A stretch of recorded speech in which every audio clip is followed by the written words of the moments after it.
kenapa semakin banyak orang yang sulit hamil? Iya. Saya pikir ya, mungkin gaya hidup sih. Kalau laki-laki tadi kan saya bilang kualitas sperma ya. Kalau kualitas sperma ini yang pertama sekali ya, kalau yang sering saya sarankan kepada pasien itu, yang pertama nih, bergadang. Jadi benar tuh yang kata Bang Roma itu. Ayo bergadang jangan bergadang ya, itu serius itu. Karena memang sebagus-bagusnya kualitas sperma orang tuh ya. Ya, coba suruh aja dia 5 hari, 7 hari, 8 hari suruh bergadang gitu kan. Cek kualitas sperma. Jeblok pasti jelek. Ngantuk spermanya. Iya pasti jelek, kualitas jelek gitu. Bisa, itu yang pertama. Jadi gaya hidup. Nah sekarang kan orang kerja itu kan ada lembur, overtime, segala macam, stres. Nah yang kedua itu stres. Nah stres ini peradangan kronik mas. Ya kita itu kan kalau stres, kortisol ini memang akan keluar secara alami dan itu nggak bisa kita apa-apain gitu. Ya ini sebagai contoh siapa saja di antara kita ini, misalnya amit-amit ya, ketangkep polisi nih. Itu kan stres ya.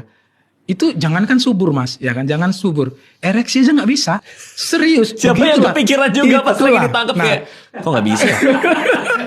Nah itu makanya kadang-kadang kan banyak orang kan dia sibuk dengan vitamin, sibuk dengan fisik, sibuk dengan apa gitu yang bisa dibetuli, tapi di dalam aja dia belum selesai, masih berkelahi, masih stres gitu. Padahal itu salah satu faktor yang penting, itu nomor 2. Dan yang ketiga nih yang sering saya sampaikan, rokok itu secara penelitian, bukan kata saya ya, jadi saya jangan diserang nih ya kepada orang-orang yang mungkin belum bisa menghentikan merokok. Emang suka diserang sama? Ya pasti. Kan kadang-kadang kan ada orang yang mungkin apa ya, denial. Mungkin ya sebenarnya mereka juga paham sih, tahu kan tentang bahaya rokok itu, tapi ya belum mampu untuk berhenti gitu. Ya makanya saya pun nggak mau menghakimi. Tapi yang ingin saya katakan, kebiasaan merokok itu cepat atau lambat ya, itu pasti akan mempengaruhi kualitas sperma. Itu pasti. Pada sebagian orang ada yang cepat dia berpengaruh. Itu kenapa kadang-kadang orang merokok masih punya anak gitu kan. Tapi kalau setelah beberapa tahun itu pasti akan terpengaruh. Itu memang tergantung genetik. Tergantung genetik. Ada tapi yang itu jadi faktor lah. Faktor. Dan yang keempat apa? Kurang olahraga, kurang gerak. Gitu. Jadi itu mungkin salah satu faktor. Nah, uniknya tentang olahraga ini, Mas.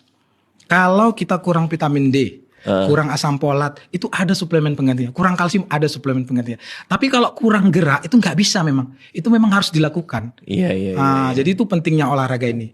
Dan baru yang kelima, apa yang bisa menyebabkan orang-orang itu semakin sulit untuk punya keturunan, itu tadi pola makan.